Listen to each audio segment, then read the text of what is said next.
petitesse. Oui, oui, Don Juan, tes victimes. N'est-ce pas que c'est ressemblant? Je ne sais pas, pour l'heure de mes victimes, je n'en ai jamais vu.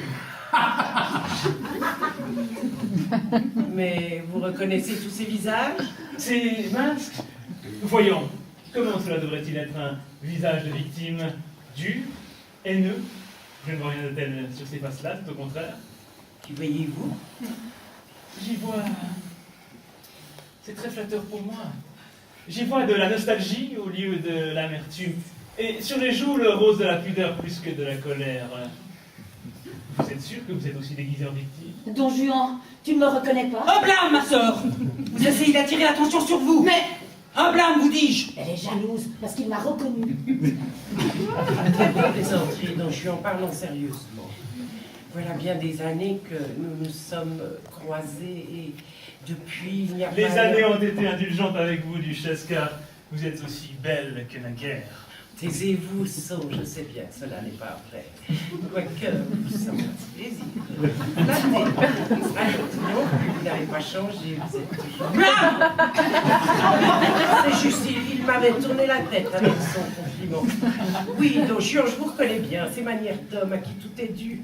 Le diable vous a conservé pour être son ministre. Blâme! Blâme, mais je ne le ménage pas. Il aime qu'on l'accable. Vous flattez son orgueil de scélérat. Il est difficile de ne pas parler en femme. Laissez-moi lui parler, je saurai, moi. Blâme! Quoi? Blâme! À force de parler tout le temps, elle tente de faire l'intéressante. C'est comme Sœur Emmanuelle, elle a toujours plus de péché que tout le monde, c'est insupportable. De plus, en nous blâmant les unes après les autres, vous tentez de tout diriger. Dites-moi, on est fin psychologue dans les couvents. Sans doute parce qu'on y pratique le vice à porte fermée. Je vais vous rafraîchir la mémoire, Don Juan. Vous ne reconnaissez personne ici. Je reconnais la beauté sur quelques visages. Tu ne me reconnais pas, traître? Non, madame. Ni moi, Non, madame. ni moi. Non. Singulière amnésie, ce doit être sans doute cela, l'irresponsabilité. Je vous croyais plus imagination. Pourquoi voudriez-vous que le loup change quand les agneaux restent les mêmes? Les dieux qui brûlent, les secrets, les faux refus, les clairs de lune, quelle fadaise! Les mêmes que dans vos romans, Mademoiselle de la Tringle, exactement les mêmes. C'est pour ça que j'aime tant les lire. Ne voyez-vous pas qu'ils vous manœuvrent? Plus vous vous torturez, plus il triomphe. Cessez, mais cessez donc! Il ne nous reconnaîtra pas. C'est faux. Quoi? C'est faux. Vous, je vous connais. Impossible! C'est impossible! Vous avez tout oublié, vous l'avez dit vous-même. Vous en avez eu tellement de femmes. Comment pourriez-vous vous souvenir de celle-ci plutôt que de celle-là? Personne ne se souvient de mon malheur, il n'est qu'à moi. Le passé a été rendu au néant. C'était une source d'eau claire à l'ombre fraîche des bosquets. Il y avait là une jeune fille qui chantait, entourée de jeunes garçons du voisinage. Ils étaient attirés par elle comme le sont les cigognes par les pays chauds. Mais elle ne les voyait pas, elle attendait son prince avec une foi d'enfant, ainsi qu'on le voit dans les livres dont déjà elle abusait. Pourtant, 2 ou 3 de ces garçons-là, à ses pieds, auraient volontiers donné leur vie pour l'amour de la belle. Je la vis, elle me plut. Il y avait là une âme d'élite, dans un des plus jolis corps qui soit, une proie inespérée.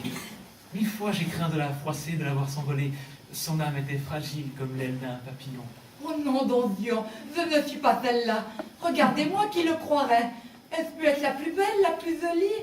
Est-ce peut être gracieuse, moi qui me cogne à tous les meubles? C'est vous, mademoiselle de la Tringle. Écririez-vous des romans aussi stupides si vous n'aviez pas été cette jeune fille-là? Les romans ne sont pas stupides. Ils sont stupides, mademoiselle de la Tringle, et prétentieux. Je n'en ai personnellement jamais lu, mais quand je vois les personnes qui les aiment, je sais qu'ils sont mauvais. De vrai. Je me couvrais de flémine de l'amant parfait, j'acceptais les foulards, les fleurs, les rubans en place des baisers que je vous demandais. Patience, mon cœur, patience, c'était un siège. Et lorsque vous alliez crier famine, je portais l'assaut, je demandais votre main. Naturellement, je l'obtins, mais ce n'était pas encore ce que je voulais. Ce que je voulais, c'est que vous, la vertueuse, vous me donniez votre corps avant le mariage. Et je lus. Oh, Don Juan, vous aussi vous vous en souvenez? Vous vous rappelez tout? Revoyez-vous mon petit sien caveau? Non, qui est pas du petit? tout. Mais si, mon petit sien. N'insistez Il est- pas, sinon vous allez découvrir la vérité. Quelle vérité? Qu'est-ce que vous voulez dire? Allons, allons, vous allez être malheureuse. Quelle vérité? Qu'est-ce que vous voulez dire? Que je viens d'inventer cette fable à partir de vos airs revêches et que je n'ai aucun souvenir de vous. Mais je devine les âmes d'après les figures. Aurais-je touché juste par hasard?